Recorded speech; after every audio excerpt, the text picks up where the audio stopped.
Good afternoon प्यारे बच्चों।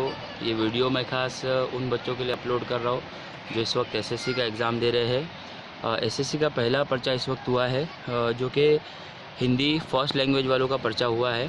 और इस पर्चे में चूँकि आप जिस तरह से जानते हो कि कृति पत्रिका का नया प्रारूप है और नए प्रारूप के अनुसार इसमें कुछ सूचनाएँ दी गई थी।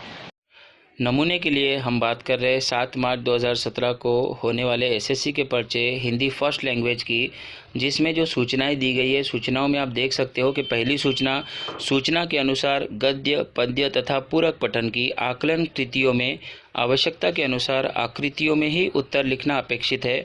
और दूसरी जो अहम सूचना है वो है कि सभी आकृतियों के लिए पेन का ही प्रयोग करें।